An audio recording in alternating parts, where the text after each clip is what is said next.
సిద్దిపేట జిల్లాలోని ములుగు పోలీస్ స్టేషన్లో ఏసీబీ అధికారులు దాడులు చేపట్టారు. ఎస్ఐ విజయ్ కుమార్, కానిస్టేబుల్ రాజు 50,000 లంచం తీసుకుంటాడుగా ఏసీబీ అధికారులు రెడ్ హ్యాండెడ్గా పట్టుకున్నారు. ఇద్దరిని అదుపులోకి తీసుకుని ఏసీబీ అధికారులు ములుగు పోలీస్ స్టేషన్లోనే విచారణ కొనసాగిస్తున్నారు.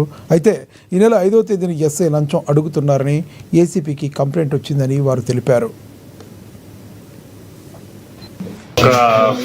ఈ నెల 5వ తారీఖు ఒక కంప్లైంట్ వచ్చాయి. ఏమని అంటే వాళ్ళ సిస్టర్ ఒక ఇల్లు అలాట్ అవుతుంది రాజీవ్ గృహం కలిపి.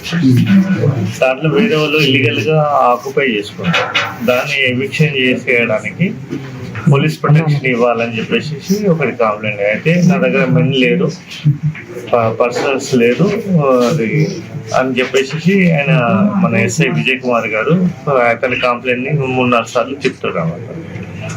అది అతనికి ఇంకా హైకోర్టు నుంచి కూడా ఆయన ఫేవర్లో వాళ్ళ సిస్టర్ పేరులో సిస్టర్కి ఫేవరబుల్ ఆర్డర్స్ ఉంటాయి అన్నమాట. ఎంఆర్ఓ దగ్గరికి వస్తే ఎంఆర్ఓ ఏమందంటే పోలీస్ ప్రొటెక్షన్ రాస్తా తీసుకోరు. పోలీస్ ప్రొటెక్షన్ తీసుకొని వస్తే ఎంఆర్ఓ ఏమందంటే పోలీస్ ప్రొటెక్షన్ రాస్తా తీసుకోరు. పోలీస్ ప్రొటెక్షన్ తీసుకొని ఆ లెటర్ తీసుకొని మన పోలీస్ స్టేషన్కి వస్తే నా దగ్గర స్ట్రెంత్ లేదు. కలిస్తే మా పార్వతక విషయంలో ఊరికే ఫోన్ చేస్తే ఏం సార్ చెప్పండి అని అంటే ఆయన